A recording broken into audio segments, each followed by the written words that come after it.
What's up, everybody? I'm John Middlekauff. You know what I need you to do. Subscribe to our YouTube channel. We got content for days reacting to every NFL game all the time, every single day. Subscribe, like the videos. Let's go. What is going on, everybody? How are we doing? Hopefully, everyone's having a great day, doing well out there in the real world. What I thought I'd do today is I tried to go through and get as many within the last week mailbag questions as I could, and we got a ton. So I think Fugazi Friday tomorrow we will touch on some of the stuff I saw today uh, from Caleb. I saw Caleb talked some thoughts on Hard Knocks, which I just think it's time for the league to punt. But we'll get into all that tomorrow on tomorrow's show. But I did want to try to get to some of your guys' questions over the last couple weeks that I've just missed out on, obviously, Memorial Day weekend. So there's going to be a massive mailbag. What I think will end up happening is we'll probably cut it into two parts for video because it's just going to be long. But I'm going to bang out a bunch of questions today. So I think we're going to have a two-part video. Obviously, this will be the first part, and we'll have another part. Will just be two mailbags, which will be up on the channel today. But other than that, just swinging our pick. You're just grinding away. It's pretty hot here. Actually, it's outrageously hot. It feels like it's triple digits or definitely getting close. So I think the game plan today, we will answer a bunch of questions. You guys know the drill. It's just my at John Middlekauff. It's my name. Fire in those DMs. But before we do any mailbag, here's what I need to tell you about. My friends, my partners, and the official ticketing app of this podcast. Here's the thing. I know you want to do something fun this summer. I know you want to get out of the house and go enjoy yourself. Listen, things are expensive. Going to games are expensive. Going to concerts are really expensive. I know. Been to a lot of them in my day and sat with the people many a time. And it's not cheap. And that's where I'm here to help you out because when you use Game Time, save a little money, promo code John. But you can search any event, a sporting event, baseball, basketball, concert, comedy show. Search by price point. You can search by venue. You can search by artist or team. It doesn't get any easier. So take the guesswork out of buying tickets with Game Time. Download the Game Time app, create an account, and use the code John for $20 off your first purchase.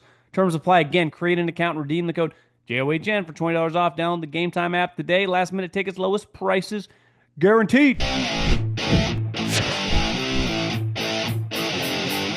Let's start with Carter. Big fan of the show. Since the quarterback class was considered underwhelming going into the draft, do you think that the excitement for next year's class is centered around just Arch Manning, or are there other quarterbacks you think are locked or looked at as franchise quarterbacks? Klubnik, Nussmeier, Aller, Nico, Beck, etc. Specifically, wanted to hear your thoughts on Klubnik. Go Tigers. I would say that Arch Manning feels like one of the more hyped quarterbacks I can ever remember. And I think what makes this unique is it doesn't happen very often anymore. Elite players usually play right away. Caleb played as a freshman at Oklahoma. He didn't start. Remember, Rattler did, but then he came in and never looked back. Trevor Lawrence started as a freshman. I'm trying to think of guys that were drafted really high. Andrew Luck, I think, might have redshirted, but he played right away. Feels like this guy's been sitting for a couple years, and we've been itching.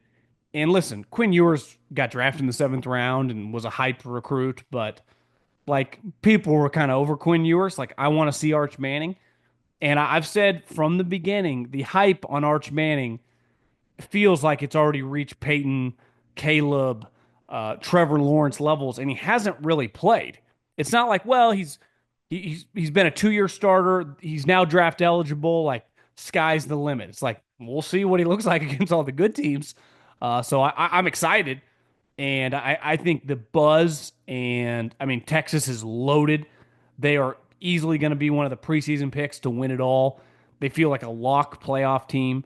So there are going to be a lot of eyeballs on that program, a lot of eyeballs on him specifically. I'm sure Peyton and Eli are going to attend games, which is cool. Cade Klubnik, followed him on Instagram for a while. Big golf guy. Seems like a cool guy. Loves golf, so I root for him. I remember last year, there were moments watching Clemson when he went, this guy's pretty good. And when the season started and they had that game against Georgia, I remember a lot of people on social media, including myself on the couch, was like, I don't know if this guy's good enough. And as the season went on, they clearly had some young wide receivers. But by the last game of the season, in the playoff game, I mean, he was throwing dimes down the field.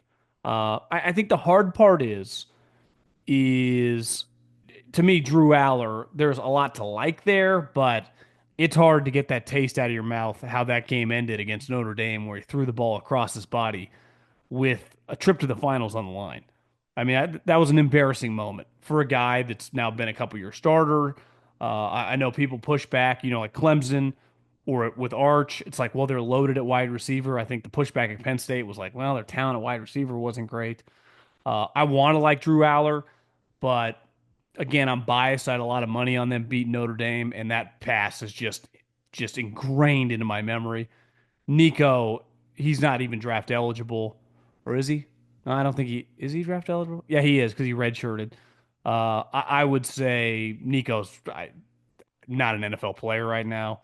Nussmeier, I think, has a lot of people that like him. I think Nussmeier falls under the world of like,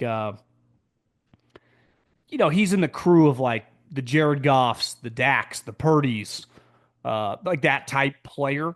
I think Drew Aller has a higher ceiling, but definitely a lower floor. Now, Nussmeier had some moments last year against Texas A&M on the road that were, pretty hard to, forget. But the thing with college football that we have seen constantly over the last couple of years because of the transfer portal, that guys will kind of come out of nowhere. And even if a guy didn't transfer, no one's really talking about him.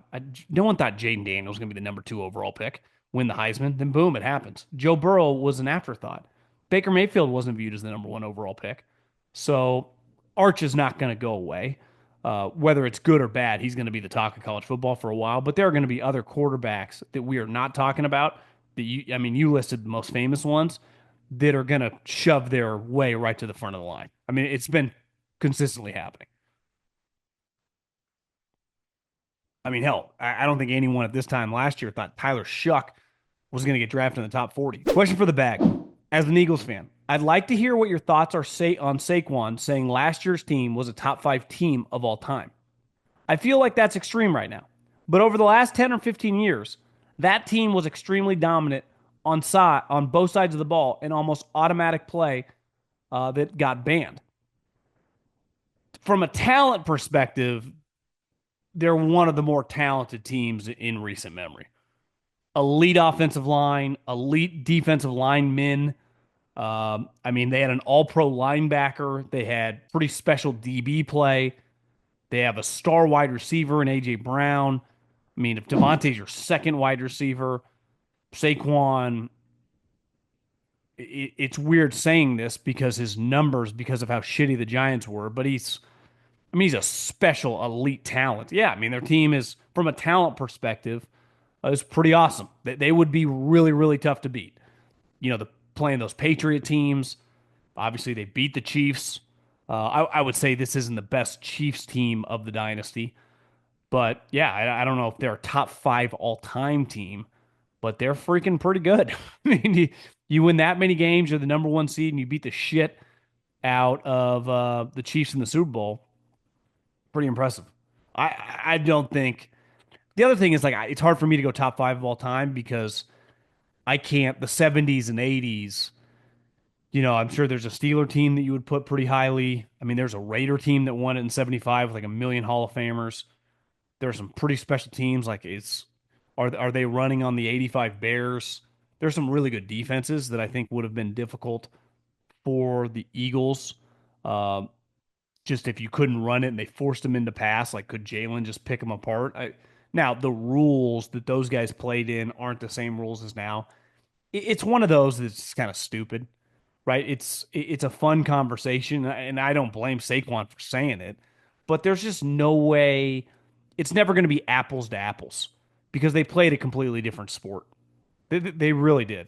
The NBA Finals are almost here, and every play could be one that changes everything. This is the NBA playoffs, where heroes rise, legacies are built, and the action never lets up. With DraftKings Sportsbook, an official sports betting partner of the NBA, you don't just watch the madness, you live it. Back your favorite team, ride with your clutch time killer, Bet on buzzer beaters, breakout performances, and game-winning threes. From player props to same-game parlays, this is how you take your fandom to the next level. Here's what I know. I love the T-Wolves. You can get them, lines are subject to change, on DraftKings right now at plus 265 to win the series. They have experience, they have been here before, and obviously they just have a really good team who's really hot right now. If you like them to win the series, I don't hate them then to win the NBA championship at plus 550. New to the game, no sweat. Download the DraftKings Sportsbook app today, bet just $5, and if your bet wins, you'll score $300 in bonus bets. It's that easy. Download the DraftKings Sportsbook app and use the code JOHN. That's code JOHN for new customers to get $300 in bonus bets if your bets wins and you bet just $5. Only on DraftKings. Crown is yours. Some NFL franchises do really well with certain positions. For example, Ravens fan. I always felt like we have always had great tight ends and special team play. The Packers always get the quarterback right. Do you think when teams are really good with a position group, that is due to the GM, the coaching, scouting, or maybe a combination of all three? Well, let's use the Ravens as an example. He's not their GM anymore. Even though when you watch the Ravens, they put out the draft video, which these teams do such a good job on these draft videos. At the sides of the table are Harbaugh, DaCosta. It's like the long, meeting tables that you would have in like a corporate meeting room. And at the end of the table, but on the sides, on one side is the owner. On the other side is DaCosta and John Harbaugh, GM and the head coach. At the head of the table, where the alpha sits, where the CEO sits, is the retired general manager, Ozzie Newsome. This is what always fascinates me about the best in the business at the most competitive industries. They're addicted. Like retirement gives them the heebie-jeebies. Ozzie literally retires and is still in the building all the time. And in the draft room, he's still the alpha at the head of the table. Ozzie's also a Hall of Fame tight end. So, who was trained in scouting by Bill Belichick. Now, you can rip Bill Belichick the last couple of years, but it's safe to say he kind of knows what he's doing and pretty good with tight ends. So I'd say Ozzie brings a lot to the table with the tight end position. John Harbaugh is a special teams coach. So I think a lot has to do with like what your side of the ball is. Plays a big role, right? The Packers, I just think they've had the same guys in the building from Favre to Rodgers to now Love. It's all the same scouts. Like Gutekunst worked for Ted Thompson, who worked for Ron Wolf. So I think a lot of carryovers that way. We get asked this all the time, like how do organizations develop philosophies? Well, a small percentage get them from their owner. And the Steelers are one. Like the Rooneys know what good defensive players look like. Although there's a hard cap in the NFL, we often hear about owners still spending differently from signing bonuses or other means. Do you foresee an overall cash cap or anything like that ever coming? I don't. I don't. I think that's part of the owners would much rather be in a position where I don't have to guarantee dollars. So all of our contracts are the same. Like at the end of the day, a max contract for an all NBA guy, whatever that, I'm just going to pick a number. Let's say it's $210 million in the NBA. I know the numbers vary by years, but is the same if you meet all the requirements for the Charlotte Bobcats or the Hornets or whatever the fuck they're called, as it is for the Mavericks, as it is for the Lakers. It's like a universal number. Well, none of that exists in the NFL. That there is based on precedent, like this is what Burrow costs and this is what Purdy got, and you just kind of move on from there. But like I can pay you whatever I want to pay you.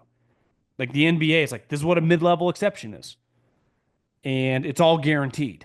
Where in the NFL, I think the owners would much rather have, it's not guaranteed, but hey, if Jimmy Haslam wants to spend 50% more cash on his players than I do on a given year, that's his prerogative. I don't care. How do the Packers maintain without an owner? It is run like a corporation of sorts. And what does it mean to buy stock in the team other than essentially a cash injection for the franchise every few years? To be completely transparent, I don't know that much how the Packers work in terms of if I want to be a stockholder in the franchise, what's the number? Like once I'm allowed to become a quote unquote shareholder, what's that? Like you said, a cash infusion. Is it like $1,000? Is it $100? Is it 50 grand? Like I know it's not 50 grand, but whatever the number is, I don't think it's as much about the cash infusion. I just think what's cool about the NFL is some of its historic teams, and Green Bay being one, would never exist today. One, if you were starting from scratch and starting a league, you would never put a team in Green Bay, Wisconsin. I mean, you might technically would because the Green Bay Packers have been there, but if football had never existed, it would never get a spot. Yet, it is easily one of the most important, biggest, and highest rated franchises when they're good on television in the league. Buffalo, same thing. So I think they're while the NFL has become this corporate monster and cash printing business, I do think there's something unique that the Packers bring to the table. I mean, obviously the Bills have billionaire owners. I'm not quite sure how it all works. Obviously, there is like, in my experience, and I've really been around three teams pretty closely. I mean, I've worked for one, but I spent a lot of time around the 49ers and the Raiders. Like, the owner can fire you, and he can say, yes, you're allowed to take the private jet. And he can say, yes, we're willing to give this guy a $30 million signing bonus. I do think in the Packers organization, the president, which was Murphy for a long time, I think he's retiring. The other guys, I don't know enough about the new guy, but I think that guy has a lot of juice when it comes to the financial situation of the Packers. Now they get the media rights like every other team, but what I'm fascinated by, like, if the GM wants to fire the coach, who pulls the trigger on that? I don't know. Speaking of the Packers, I don't think Jordan Love is ever going to be a top five quarterback. I'm a diehard Packer fan, and I really like Love, but I think he will always float around 8 to 11. I think he will have streaks where he plays like a top five guy, and then streaks where he plays like the 13th guy. My question is, what are your thoughts on him, and do you think he can help Green Bay get back to the Super Bowl? If his floor is 13, you're in pretty good shape. And he has stretches like he did as I guess it technically wasn't his rookie year, but his first year starting, that stretch late in the season where he looked incredible. If that's the case, you're gonna be fine. And listen, I'm betting on him just worst case scenario, just kind of be what he's been, which has been a pretty solid player. I think anyone making a guess what it's gonna look like over the next 5 years is we don't have very much data to go off of. I'm pretty sure let's use Rodgers as a comparison, who had a very similar start to his career in the sense of did not play right away. I think by his second year, he was a pretty dominant player. God, his Wikipedia guy's been in the league a long time. So he sits for 3 years. His first year, little rocky. I mean, the team wasn't good, but he threw 28 touchdowns, 13 picks. By his second year, Rodgers was pretty dominant. 30 touchdowns, 7 interceptions, and never really looks back. A couple years later, he's winning MVPs. But his second year starting, which would have been the equivalent of last year for Jordan Love, he was 30-7. And then 2010, they win the Super Bowl. And by 2011, best team in the league, he throws 45 touchdowns. So I think you could argue, like, we're going to have a pretty good idea. Like, is Jordan Love just, like you said, just going to be his version of like Dak Prescott, Kirk Cousins? Or is he going to be Aaron Rodgers became clearly like Brady Manning Rodgers. I mean, that's, I like you said, I don't think it's going to be that. But hell, I mean, is it inconceivable that he has a season where he throws 36 touchdowns this year? There would be pressure on the skill guys. By the time Rodgers, by 2009, who would he have been throwing to? Like Greg Jennings, Donald Driver. What year Jordy Nelson get drafted? Devontae didn't come till 2014. Jordy Nelson was drafted 2008. So Jordy Nelson was Jordy Nelson really didn't do anything until his like second, third year. Jordy Nelson kind of peaked. I actually thought he was a little better than, I mean, he's pretty damn good. He had 3 years of 85, 13, 98, 1,500, 13 touchdowns. And Jordy was good. Obviously, he was a good player. I just thought his career was a little more dominant than it actually was. Could the solution to the tush push be as simple as trading or the same way you would jump ball in basketball? Let the teams position themselves, then hike the ball on the ref's whistle. Maybe I'm a little confused. Don't they basically do that now? Isn't the way that the tush push is happening, you get to line up against them? You know, you're saying that you get to line up differently. I think most teams kind of do. I don't think there really is. You either allow the play to happen as is, or I guess you ban the play, which I think is pretty clear would be a little complicated, but I don't think there's much you can do if you're going to allow it to happen. I'm Chad, long suffering Browns fan. Haslam is an irritant and is constantly meddling under the hood. This behavior perplexes me. Haslam understands executive function and chain of command. He and his brother are the founders of Pilot Flying J truck stops. Built an empire from one location, basically nothing, and replicated it. I guess there's just no curing a bored rich guy from sabotaging his own business.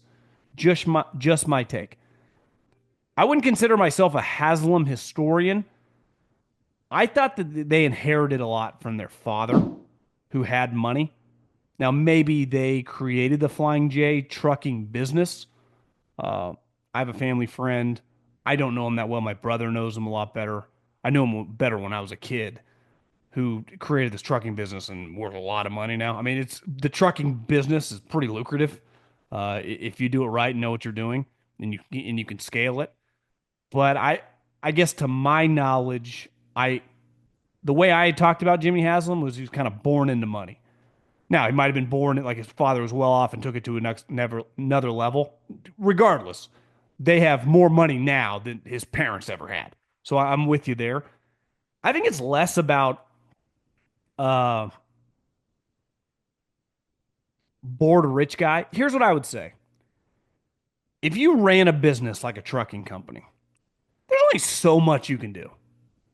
And I don't know the ins and outs of like his specific business, but whatever your business is, right? You're not making like daily transactions.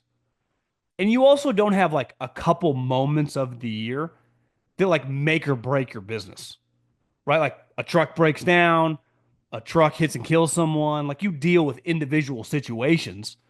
Um, uh, an area comes open that you want to expand to. You're either willing to purchase it or not.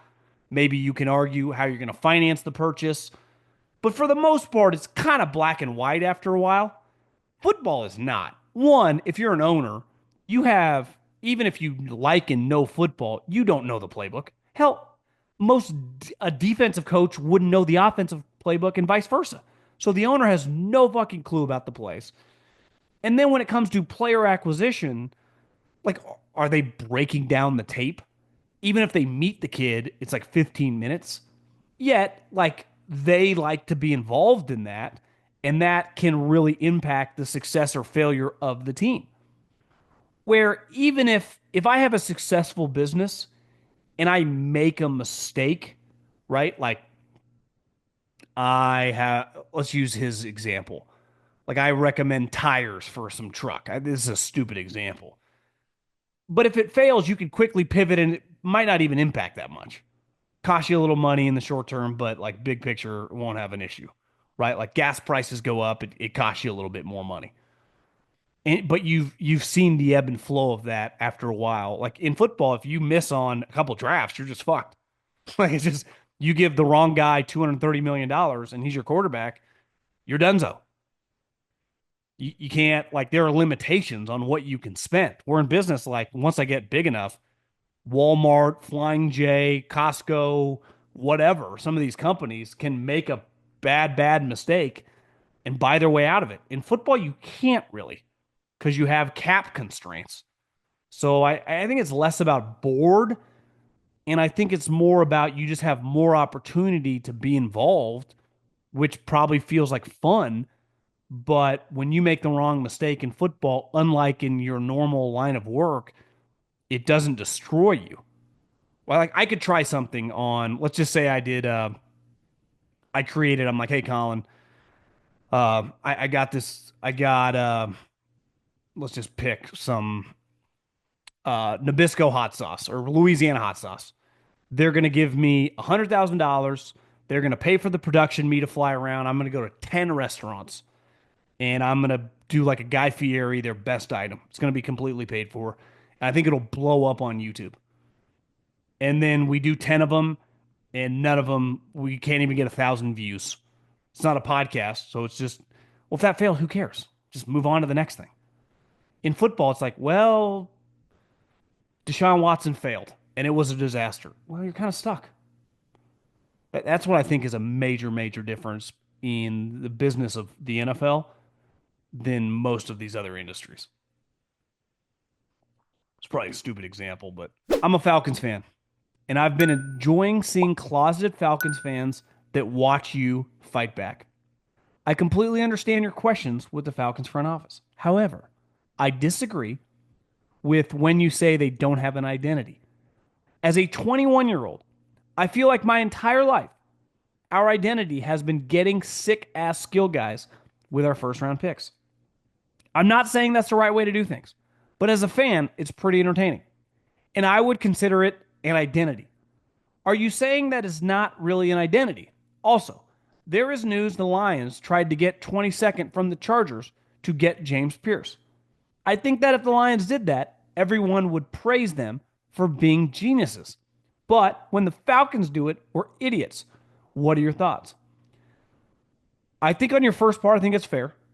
When you close your eyes and you think of the Falcons, you think of offense, and you think of Julio Jones, you think of Bijan Robinson, um, you think of skill players. So you're right. And obviously, you've drafted a bunch of skill guys recently. You know, one of the most famous trades of the internet era is Thomas Dimitroff trading up for Julio, getting Matt Ryan once upon a time. So yeah, I think that could be your idea. What's your identity? We like building a team for NFL Blitz. Fair. I think the difference is when a successful team, they were just the number one seed. The year previously, they had a 24-7 lead at halftime on the road in the NFC Championship. They're currently having a lot of success. When you say Brad Holmes and Dan Campbell, the first thing you think about, they know what they're doing. When I say Terry Fontenot, Rich McKay, like, and that crew, it's unfair to put it all on Raheem. He's only been there a year. But just the Falcons of recent memory doesn't quite feel like they're dialed in. So I say this all the time. It's so easy for anyone wanting to sound smart, like I'm a process-oriented individual. No one cares about your process if it doesn't work. The reason people want to know about Nick Saban's process, right? What is Tom Brady's process to get ready for a game or a season? What is Jeff Bezos's process to build create a business? It's because it works, right? A lot of people have processes that don't do shit.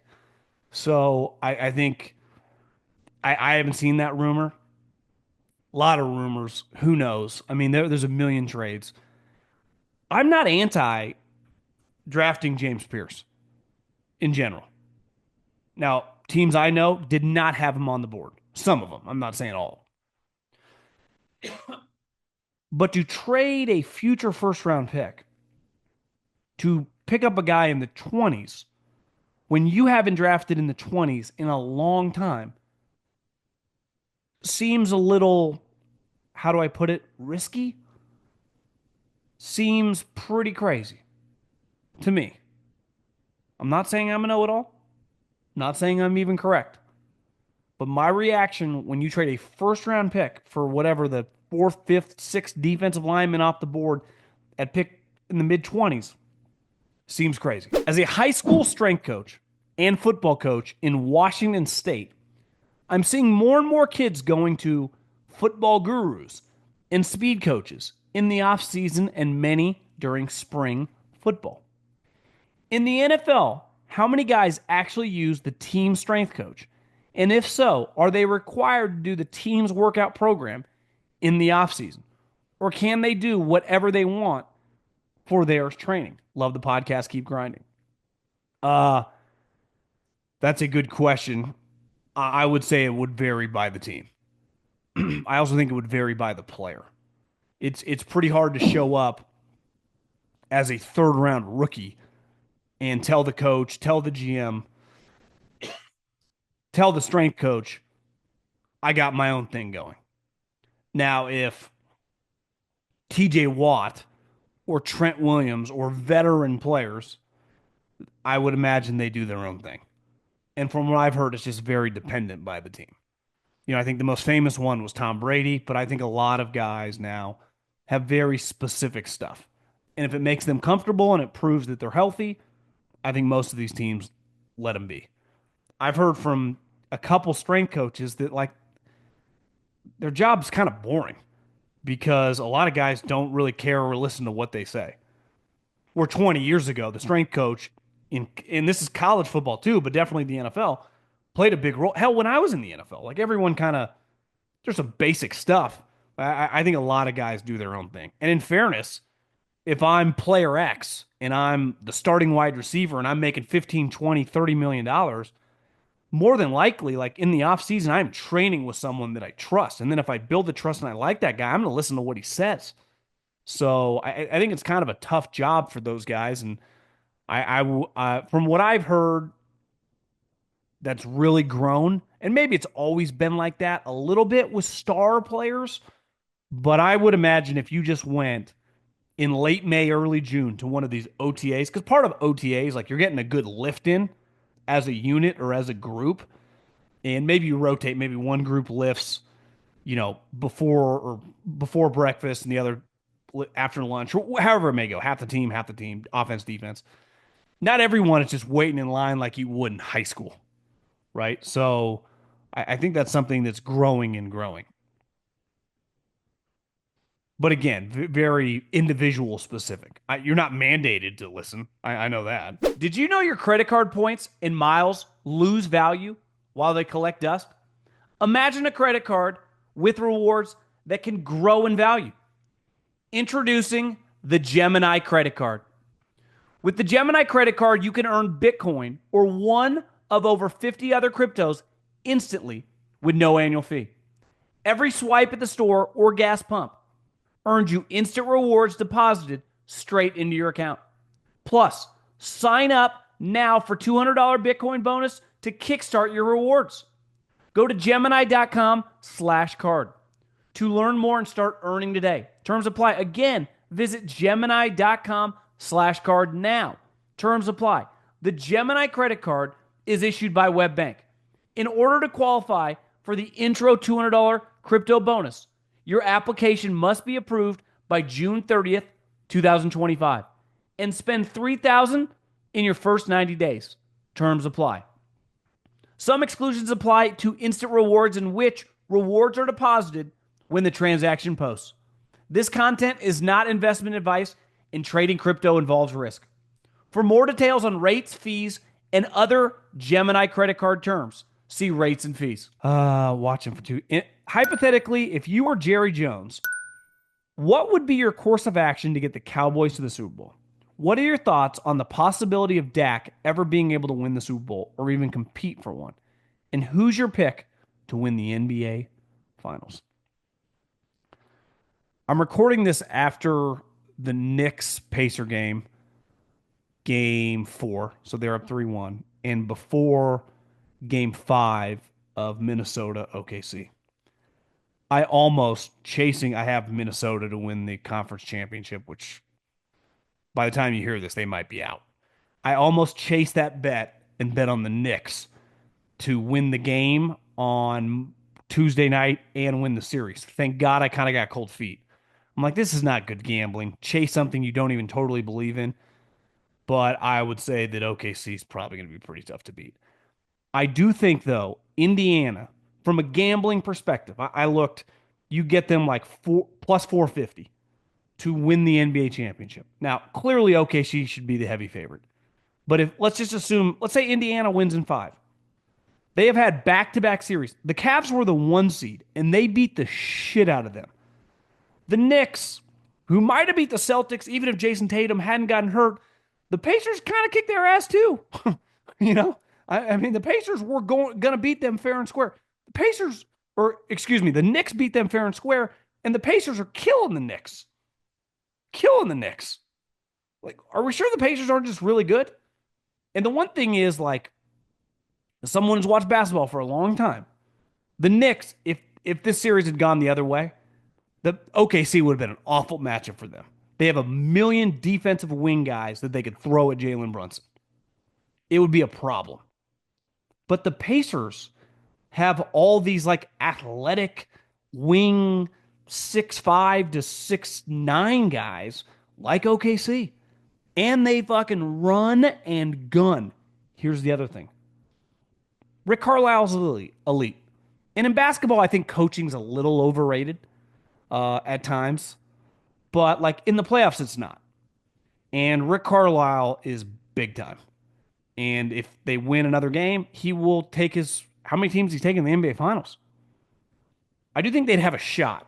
They'd have a shot. The way Halliburton's playing right now, like obviously Shea's MVP and elite player, flops a little much for me, but Halliburton's playing every bit as good. I mean, he's fucking dominating. So I might sprinkle a little on the Pacers. Just if you're getting them like 4 or 5 to 1, would I take them if the odds were different? No, but I do think the odds feel a little off for a team that is just mollywhopping people. I would say if I was Jerry Jones, I would just be a rich old guy and I would let someone else run football. I would also be like, I'm going to open my checkbook. You don't get to take all this money to your grave. And if you're Jerry, you're in your 80s, like you don't got 20 years left.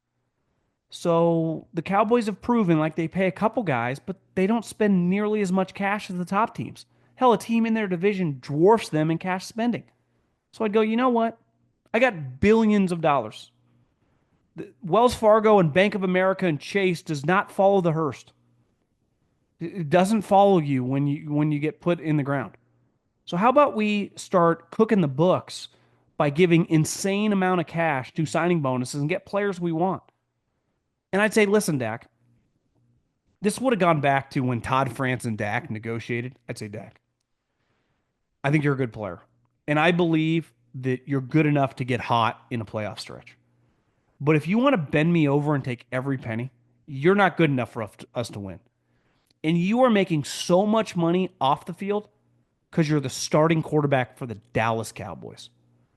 So would it be in your best interest to, instead of make me give you $230 million guaranteed, can we get that number like Brock Purdy, like 180, 170, where we have more wiggle room to get you some help? Because you're making who knows how much off the field, $20, $30 million to go on what you're making on the field, which would be 40, 50, whatever. And we build this team and have a team like the Eagles. Or do you just want to take every penny you want? Which Peyton Manning used to do. Guess what, Dak? You're not Peyton Manning. And I'm not a penny counter, like, or count other people's pockets. And if I'm Jerry, like, I'm not trying to penny pinch. But like, we got to be realistic about this. If you were Josh Allen, whatever. You're not. I mean, I do think he's good enough to get hot on a playoff run. Now we'll see. I mean, he's another major injury. I mean, Dak's had two pretty major injuries. Shattered ankle and this hamstring injury, which clearly like wasn't nothing. Bring back the go low bass riff or bass rift. I've had a couple. I wonder if bass should be spelled BASE, but I've had some people reach out and say that. I think we changed the program reuse, but I feel you. Question about the NFL international package. I never go to games because of prices and atmosphere of where I live, but follow closely because it's the best reality television. I am currently staying in Alaska this summer, and I think it would be so rad to have a huge communal event that I'm sure Palo and Frankfurt turn out. It is a style thing that turns you off the out of town games, or is it the time slot? If we had the Field of Dream style game at Cal Poly Stadium or something like that in Alaska, I think the turnout and atmosphere would be incredible. And it would definitely buy a ticket no matter where the price to even see the Falcons or the Jags up here. Love the pod. My issue is like, I feel obligated because of what I do to definitely watch any primetime game. Now, for the most part, these morning games are not the best matchup. I just like an ease into the morning. Again, I've said, I'm selfish. On football Sundays, which is my Monday, I like to be able to get up early, work out, eat breakfast, shower. I'm able to get, a decent amount done for myself before Pacific Standard Time, 10 o'clock kickoff. Now, if I lived on the East Coast, it'd probably be a little different. You got a little more time, but when a game kicks off at 6:30 in the morning, I just don't like that. Again, I'm selfish. Now, from if I ran the league, I totally do it. They're going to do it. It's happening. It doesn't even matter. I'm just from my seat, the way I live my life, because I do want to be able to do some physical activity on Sunday morning before I sit on the couch and power down some Coke Zeros and eat snacks all day watching football. So yeah, that's it's just completely selfish. I'm not disputing that cool ideas feels like it's good for the league. It's going to make everyone more money, players included. So yeah. In your most recent mailbag, you said, "Look at the Saints in Sean Payton. With both him and Brees leaving the team, hasn't even been the same. But it got me wanting to ask you if you believe who had more of an impact on the team at a high level, the coach or the quarterback? The chicken or the egg?" After a certain point, I think the quarterback is more important, right? By the time Brady'd been in the league 10 years, Belichick's value is still really high. But we saw like Brady left to Tampa and they were fucked. But early on, Tom Brady has said this. I think Drew Brees would say the same thing. Getting involved with a super high level coach changes the course of your career. So it's like, how do you quantify the early version of a player versus like the Hall of Fame version of the player? I think it's truly the one sport where they kind of go hand in hand. And at different points in time during the era or the run or the marriage, one guy might be a little more important than the other.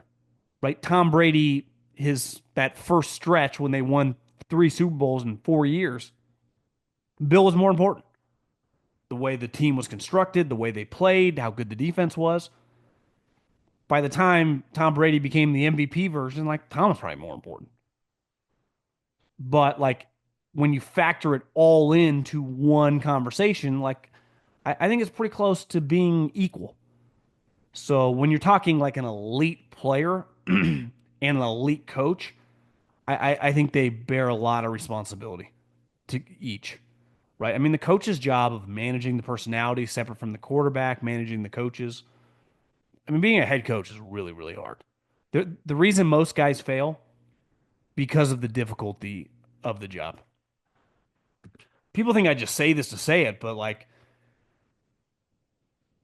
you never know how these guys are going to handle when someone knocks on their door and they're, Ben Johnson, who for the last 4 years scheming up plays, and he's elite at it. Now someone knocks on his door. Hey, the backup linebacker just got into a DUI, and the person he hits headed to the hospital. We got a problem. Which is obviously, I mean, that's a serious, serious offense. But hey, knock on the door. Our second round pick just broke up with his girlfriend and can't even like think straight. And because of an injury, we're going to start him this week, but he just can't even focus right now. I mean, these are, hey, knock on the door. Our trainer just quit. I mean, as an assistant coach, none of this stuff is your problem. As a head coach, it's all your problem.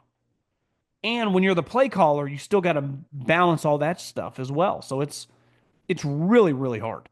That's why only a small percentage of people can do it. Big fan. Appreciate you. This is uh this is Nicholas.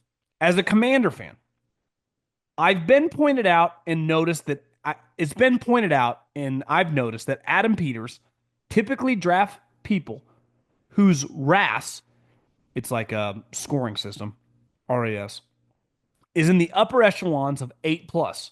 Where do you fall on drafting players with high RAS with less production in college versus lower RAS with more production? Does the round you're drafting influence in the decision? It's a good question. I would have a hard time using a first or second round pick on someone who I didn't think was awesome on the field. Now, depending on your circumstances, your production can vary. Like you could be an elite wide receiver. If your play calling and your quarterback was bad, that can impact your production. You could be an awesome running back. If your team really sucks and you're playing in a hard conference, it could limit your production. But for example, the dude the Bengals drafted from Texas A&M, who's holding out. He is a guy, freak athlete, not very productive. There is a history of those type guys not having success. So I think there's a balance. I have no problem doing it as the draft wears on. I do believe drafting guys in the first couple rounds, especially drafting guys high, production, the tape, the character, really, really matter. And then as time goes on, everyone's so flawed once you get to the third, fourth, fifth round. Taking freak athletes that maybe weren't as productive, like I can do that. But we have some recent examples of Van Ness, the dude the Packers took a couple years ago. He didn't even start at Iowa. Did not start. Well, a guy that doesn't start, if he wasn't a freak in terms of the athletic testing, you would never draft him that high. But when some of these guys that don't start or aren't that productive then go to the combine, the pro days, and the testing, and they blow it out of the water, well, they get on everyone's radar. So you start digging, well, he didn't start because we had these other guys who were older, and you could justify it. And then 3 years later, you're like, what's up with Van Ness? You're like, well, he's actually just not that good. He's just not that good. Well, of course, because if you are that good, you start. And using the defensive line principle, I'll never forget my last couple years in Philly. Howard Mudd, RIP, was the offensive line coach, and Jim Washburn was the defensive line coach. I mean, these are throwback humans. They are old school, curmudgeon SOBs. And both of them had like hardcore philosophies on offensive and defensive linemen. And Howard's was you can't look at an offensive lineman, no matter how great of an athlete is, and go, he's going to get a lot stronger when he comes in the NFL. His thing was like he might be able to bench press more at 26 than he can at 22. But like your play strength is kind of your play strength at 21, at 30 years old. I was like, yeah, it's kind of a good point. And Washburn's belief was you either get to the quarterback or you don't. Now, it doesn't, with the advanced stats, pressures and impacting the quarterback doesn't just have to be sacks, but how often do you get around the quarterback? Because there's been a long history of like, hey, this guy's 6'4", he's 260 pounds, he's fucking chiseled, he's fast, he's explosive, he can bend. Doesn't make any plays. you know, why doesn't the guy make any plays? I don't know. Football's hard. Some guys just aren't that instinctive. Some guys do. Dude's been shooting threes for a long time. Steph and Clay make more than most for a reason. They're just good shooters. So I guess that's a long-winded way of saying I would struggle. I need to check all the boxes with high picks, right? Jaden Daniels the guy that checks all the boxes. Productive, good character, good athlete. That's an easy one. But as the draft goes, like you just got to balance on one thing more than another. The Packers have always valued workout guys a lot. Christian Watson falls under that.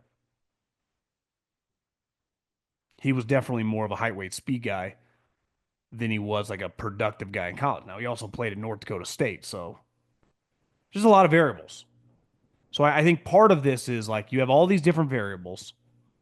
How do you just try to make it is the most educated guess possible? And this is where back to the Jimmy Haslam thing of like the difference between running a business and picking most businesses that these guys have made money on.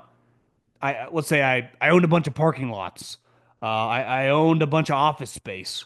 I created Arthur Blank Home Depot. It's all like hard, tangible assets, right? Where the assets, not saying that people running those different businesses didn't matter, your executive team, but your assets and your money making vehicles weren't humans for the most part. Where in football, all the assets are human beings. So it's why it's so hard to begin with. I hope you had a good Memorial Day. I was curious. You mentioned John Snyder going top five in a hypothetical GM draft. In order, who do you believe it would be starting at seven and ending at one? It's a good question. I would say it's probably easier for me to go top to seven. We'll just try to go top five. I think right now, if everyone was available, you'd be hard pressed to not have Howie Roseman go number one. I think he would go really, really high. If he didn't go one, I think he would go two. But I would go Howie would go one. I think you just look at the top teams in the NFL. Um, I think Veach would be in consideration. I think Eric DeCosta would be in consideration. I think what Brad Holmes has done in Detroit would be in consideration. I think, Bean in Buffalo would be in consideration. These guys are all like trained scouts. I do think he's not a trained scout, but like coaches make more than GMs. So typically, like coaches make a lot more than GMs. I'm not trying to pocket watch here, but let's just say Veach makes $5 million. Well, what does Andy make? 20? So now they have a good relationship and it's very father son, but yet the son kind of gets to run the personnel stuff. But if you think about it, if I'm the owner, the guy I'm paying 15, $20 million is just going to have a little more juice. That's where a guy like John Lynch, who just can manage the personality, has a lot of value. Because a lot of times the coach is going to have the pull if he wants to pick the players. How come we only talk about JJ and Chase in the argument for the best wide receiver? What makes them so different from anyone else? More specifically, how are they so much better than A.J. Brown? AJ has 61 yards for the last 3 years, and Chase, despite 350 less receiving snaps. AJ currently is the best wide receiver in the NFL after the catch against single coverage, elite hands, route running, and speed. I feel like that despite the love he does get, he still is somehow underrated.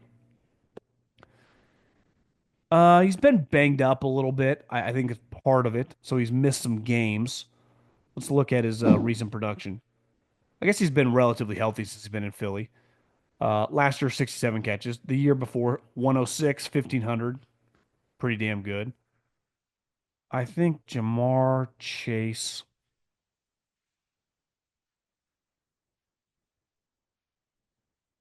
I mean, Jamar Chase's last 2 years, 100 catches, seven touchdowns. Last year, 127, 17, 1,700, 17 touchdowns. All these guys are elite.